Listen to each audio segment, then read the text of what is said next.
Hello दोस्तों, आज हम बात करेंगे फिर से एक बार the last of us series के अगले एपिसोड के बारे में। एपिसोड 2 की शुरुआत 2003 में जकार्ता से होती है दोस्तों, जब एक रेस्टोरेंट के अंदर एबू रत्ना नाम की एक माइकोलॉजिस्ट सुबह का नाश्ता कर रही थी। तो वहां पर मिलिट्री कुछ लोग आकर उसे अपने साथ चलने के लिए कहते हैं।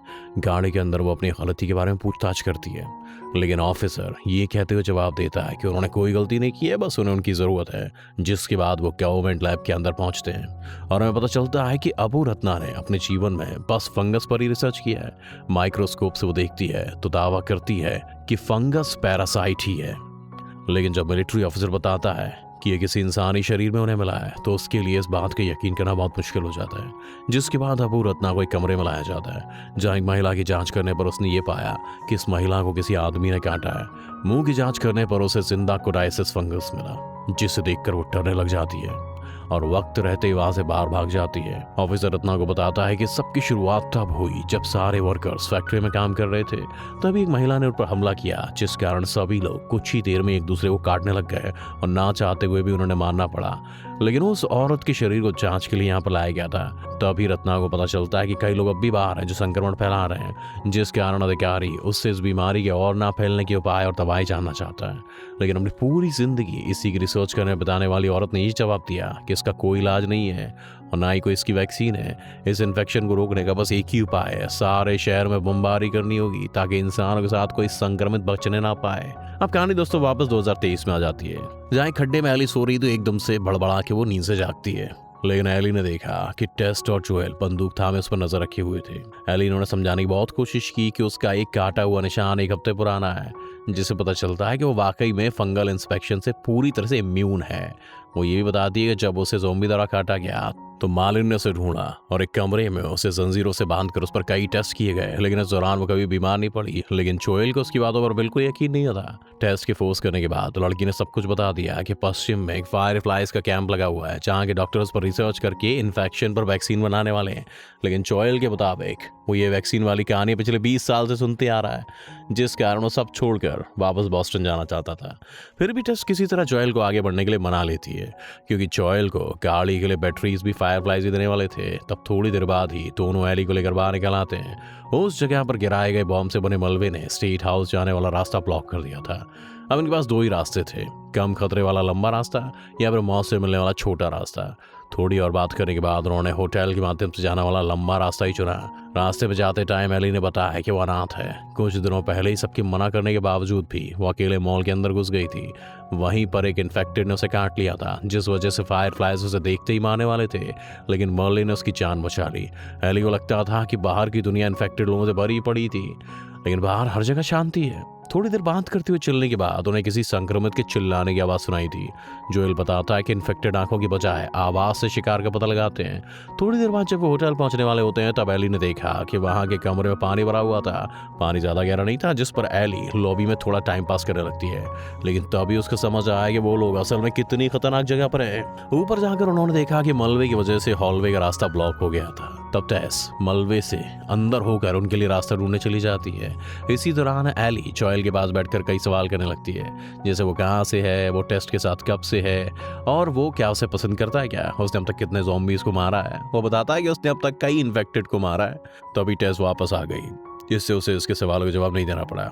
तब उन्हें बाहर जाने का रास्ता तो मिल गया, लेकिन नीचे रोड पर ढेर सारे संक्रमित पड़े हुए थे और इनमें से ज्यादातर इन्फेक्टेड जोन को ढूंढने आए होंगे।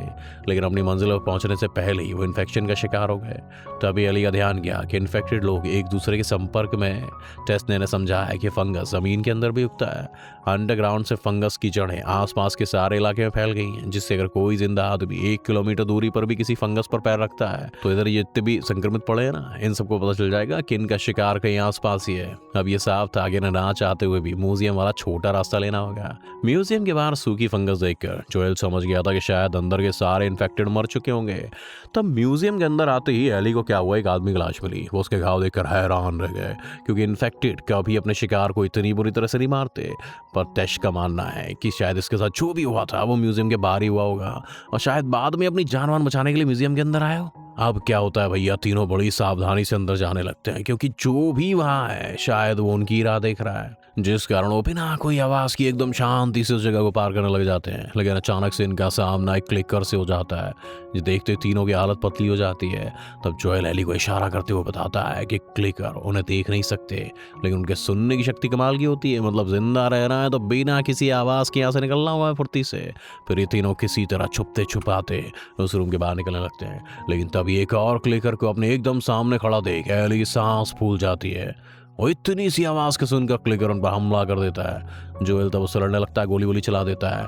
टेस एली के साथ वहां से भाग जाती है, लेकिन एक और क्लिकर उनका पीछा करने लगता है, जिस वजह से एली दूसरी तरफ छिप जाती है और जोएल भी क्लिकर का ध्यान खींचकर छिप जाता है। लेकिन फिर एली को खतरे में देख उसे वहां से निकालने की कोशिश में वो गलती से सूखी फंगस पर पैर रख देता है, जिससे दोनों के बीच एक बड़ी लड़ाई शुरू हो जाती है। लेकिन बाद में जोएल उसके मुंह पर शॉट मारकर उसे मार देता है और जैसे ही दूसरा आता है टेस उस पर कुल्हाड़ी से हमला कर देती है और जोएल उसका हेड शॉट ले लेता है। अब उन्हें बिना टाइम वेस्ट किए हुए जल्द से जल्द स्टेट हाउस पहुंचना था।